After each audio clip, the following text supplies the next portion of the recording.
Hi viewers, welcome to our channel. ప్రస్తుతం మనతో పాటు ప్రముఖ పొలిటికల్ అనలిస్ట్ కృష్ణ కుమార్ గారు ఉన్నారు. వారితో ఒకసారి మాట్లాడదాం. నమస్కారం మేడం. మేడం, జగన్మోహన్ రెడ్డి గారు క్రిస్మస్ వేడుకలను తల్లిగారైన విజయమ్మ గారితో సెలబ్రేట్ చేసుకుంటున్న ఫోటోలు, వీడియోలు అన్ని కూడా సోషల్ మీడియాలో వైరల్ అవుతున్నాయి మేడం. సో విజయమ్మ గారు కూడా ప్రేమగా, ఆప్యాయంగా జగన్మోహన్ రెడ్డి గారి దగ్గర తీసుకొని ముద్దు పెట్టుకుంటున్న ఫోటో కూడా ఇప్పుడు సోషల్ మీడియాలో వైరల్ అవుతుంది. సో మామూలుగా ఈ ఫోటోలు అన్ని కూడా అంటే ఫ్యామిలీ మొత్తం ఉంది అందులో. అయితే షర్మిల గారు ఎక్కడ అని కూడా నెటిజన్స్ కామెంట్ చేస్తున్నారు. అండ్ ఇంకోటి, వీళ్ళ మధ్య విభేదాలు ఏవైతే ఉన్నాయో సర్దుమణిగిపోయా. ఎందుకంటే అప్పుడే విజయమ్మ గారు మనం ఆస్తుల వివాదం అప్పుడు జగన్మోహన్ రెడ్డి గారికి అగెనిస్ట్ గా కూడా ఒక లెటర్ రాస్తారు. సో సమస్యపోయే సమస్యలన్నీ కూడా మాట్లాడుకుంటారు. మీట్ పైన మీ ఒపీనియన్? అసలు ఈ సంవత్సరందేనా ఆ ఫోటో, అంతకుముందు పాత రోజుల్లో ఫోటోనా అనేది కూడా ఆలోచించుకోవాలి. ఓకే, ఒకవేళ ఈ సంవత్సరందే ఆ ఫోటో అంటే కూడా ఒక పాసిబిలిటీ ఏంటి అంటే, ఎన్ని తగాదాలు పెట్టుకున్నా, ఎన్ని రకాలుగా అడిగినా, ఏం చేసినా జగన్మోహన్ రెడ్డి దారికి వచ్చేటట్లు లేడు. ఓకే, ఇక ఆఖరి అస్త్రం మళ్ళీ అంటే సామ భేద దాన దండోపాయాలన్నీ అయిపోయినాయి. ఇప్పుడు ఏమన్నా ప్రేమదండం ఈ క్రిస్మస్ సందర్భంగా ఆమె ప్రేమదండం పట్టుకుందా కొడుకుని దారికి తెచ్చుకోవటానికి? ఈ ప్లాన్ కూడా అంతా షర్మిలదేనా అనే ఒక ఆలోచన మనకు రాకుండా మాందు. ఇప్పుడు మనం అన్ని రకాలుగా ట్రై చేసాము, ఏ రకంగానూ అతన్ని వంచలేకపోయాము. సరే, మరీ నేను వస్తే బాగోదు, నువ్వు వెళ్ళి కొంచెం సిచ్యువేషన్స్ ఎలా ఉన్నాయి, అక్కడ మనకేమన్నా అనుకూల వాతావరణం ఉందా, మనకేమన్నా పని జరిగే అవకాశం ఉందా, అసలు పని జరిగిద్దా జరగదా, ఇవన్నీ గమనించమని చెప్పి విజయమ్మని షర్మిల పంపిందా అనే ఒక అనుమానం కూడా రాకమాందు. ఓకే, కానీ ఏది ఏమైనప్పటికీ ఒక దింపుడు కళ్ళెం ఆశ విజయమ్మ గారిని ఇక్కడ దాకా నడిపించి ఉండవచ్చు. కానీ ఎన్నో సందర్భాలు బేరీజు వేసుకున్న తర్వాత జగన్మోహన్ రెడ్డి మనసు మార్చటం, అది డబ్బుల విషయంలో, ఆస్తుల విషయంలో మనసు మార్చటం అనేది ఎవ్వరి వల్ల కాదు. సాక్షాత్తు ఆ జీసస్ వల్ల కూడా కాదు. ఎందుకంటే అతను ఒక కరుడుగట్టిన ఆర్థిక ఉగ్రవాది.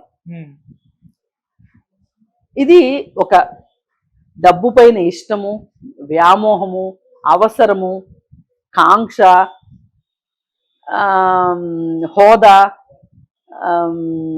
ఇవన్నీ దాటిపోయిన స్టేజ్లో ఉన్నాడు జగన్మోహన్ రెడ్డి. ఇవన్నీ దాటిపోయి ఆర్థిక అవసరము, మామూలుగా మనకి డబ్బులు సౌకర్యవంతంగా ఉండటానికి డబ్బులు పనికొస్తాయి. కొంత బేసిక్ నీడ్స్, ఆ తర్వాత సౌకర్యాలు, ఆ తర్వాత విలాసాలు, అన్నిటికీ డబ్బు పనికొస్తుంది, కాదని నేను అనట్లా. కానీ వీటన్నిటినీ మించి ఇంకేదో ఒక మానసిక అవసరంలోకి ఒక మనిషి వెళ్ళాడు అంటే డబ్బు గురించి, ఇక వాళ్ళని ఎవ్వరూ కాపాడలేరు. ఇప్పుడు ప్రస్తుతం జగన్మోహన్ రెడ్డి మనస్తత్వం అది. అతను మనస్సు తృప్తి పడాల్సిందే డబ్బుల గురించి. అదే ఇప్పుడు కార్లు అనుకోండి, ప్రపంచంలో హైయెస్ట్ రేట్ ఉన్న కార్ని వాడుకున్నాను అనుకోండి, ఇంకేముంటుంది కార్లలో. ఇప్పుడు మొన్న ఈ మధ్య ముఖేష్ అంబానీ వైఫ్ మంచినీళ్ళ జగ్గు 48 లక్షలు అని రాశారు. మంచినీళ్ళ జగ్గు 48 లక్షలు ఏంటబ్బా అని ఆలోచిస్తే తీవ్రంగా తేలింది ఏంటి, అది బంగారంతో చేసిన జగ్గు. ఆ జగ్గు తయారు చేయడానికి 48 లక్షలు అయింది. ఆమె మంచినీళ్ళ ఖరీదు 48 లక్షలు అని రాస్తే మనకు కొంచెం టైం పట్టింది అర్థం కావటానికి. ఆ మ్యాటర్ చదివితే గానీ విషయం అర్థం కాల. సరే, అలా ఖర్చు పెడదామన్నా, అలాంటి అవసరాలున్నా అది వేరే విషయం. కానీ ఇలాంటివి ఒక స్థాయికి వచ్చేసిన తర్వాత, ఒక రకంగా ఖర్చు పెట్టేసిన తర్వాత ఇంకేం మిగలదు. కానీ జగన్మోహన్ రెడ్డి ఆకలి మాత్రం, డబ్బుకు సంబంధించిన ఆకలి మాత్రం ఇలా తీరేది కాదు. ఓకే, ఇప్పుడు కొంతమందికి పొట్ట ఆకలి ఉంటుంది, కొంతమందికి మనసు ఆకలి ఉంటుంది. పొట్ట ఆకలే వేసింది అనుకోండి, పొట్ట నిండితే సరిపోద్ది. మనసు ఆకలి అనుకోండి, ఏదన్నా ఒక డిప్రెషను, స్ట్రెస్ అవన్నీ ఉన్నాయి అనుకోండి, ఆ ఒత్తిడి ఇట్లాంటివి అవి ఉన్నప్పుడు ఏంటి అంటే వాళ్ళకి మామూలుగా కంటే కూడా వేరేగా ఏదైనా చేస్తే తప్పితే వాళ్ళకి ఆ ఒత్తిడి తగ్గదు. ఆ ఒత్తిడి తగ్గించుకోవటం కోసం వాళ్ళు ఆ ఆ మనస్సు తృప్తి పడే వరకు తింటారు. తినేసి ఏం చేస్తారు, వాంతులు చేసుకుంటారు. మరి ఇమడదు కదా పొట్ట. మామూలుగా మన పొట్టలో ఎంత ఎంత పదార్థం ఇముడుతుందో అంత ఇముడుతుంది. అంతకంటే ఎక్సెస్ చేస్తే ఏమవుతుంది, వాంతులు.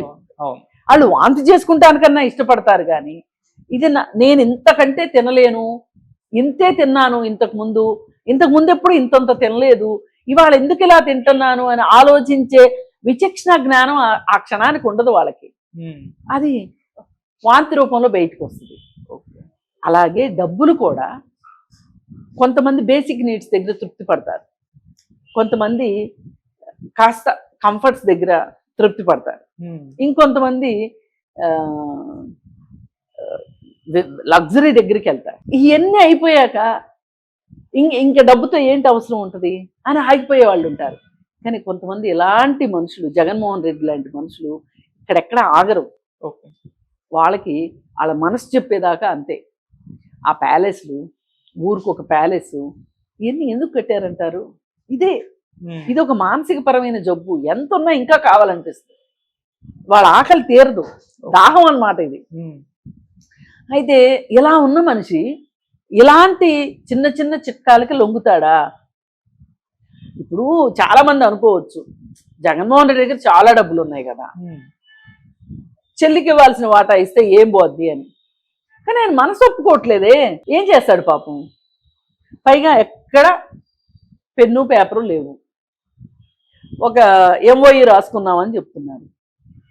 ఆ ఎంఓయూకి ఆయన కట్టుబడి ఉండాలి కదా. ఆ ఎంఓయూ పెట్టుకుని ఆమె కోర్టుకి వెళ్తుందా? కోర్టు ఒప్పుకుంటుందా అంటే ప్రశ్నార్థకమే.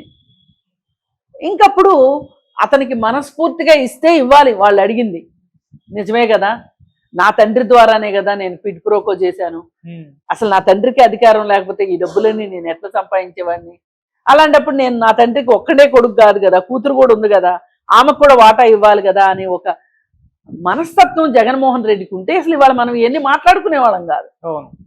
ఎందుకు మాట్లాడుకుంటున్నాం ఇవాళ మనం ఇవన్నీ? ఆ బుద్ధి జ్ఞానం లేదు కాబట్టి. మరి ఇలాంటి వాళ్ళు డబ్బులు ఎలా ఇస్తారు? ఇవ్వరు, పంచడు. ఇది వాస్తవం, కఠిన వాస్తవం.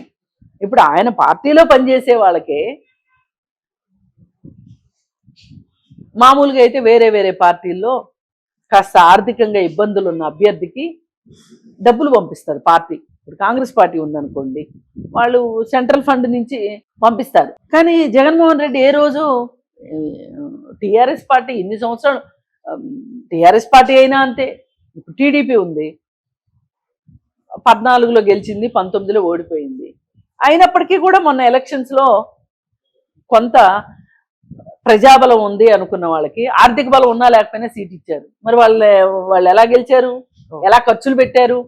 ఇవాళ వైసీపీ వాళ్ళతో సమానంగా ఖర్చు పెట్టలేకపోవచ్చు, కానీ ఖర్చు అయితే పెట్టాల్సిందే కదా. ఎలా ఖర్చు పెట్టారంటారు? మరి కొంత పార్టీ ఇస్తుంది, కొంత లోకల్గా ఉన్న నాయకులు, డబ్బులు ఉన్న నాయకులు పెడతారు, ఇవన్నీ జరుగుతాయి. ఒక్క వైసీపీ పార్టీలోనే పార్టీ ఆఫీస్కి వెళ్తే కప్పు కాఫీ ఇవ్వరు. అది మనం చెప్పటం కాదు, మనం చెప్తే అబద్ధాలు చెప్పారు వీళ్ళు అంటారు. వాళ్ళ సకల శాఖ మంత్రి చెప్పారు, సజ్జల రామకృష్ణారెడ్డి గారే చెప్పారు, మా నాయకుడు కప్పు కాఫీ కూడా ఇవ్వడు అని. అంటే మన కోసం ఉన్న కార్యకర్త కోసం కప్పు కాఫీ ఇస్తే ఏంటి పోద్ది?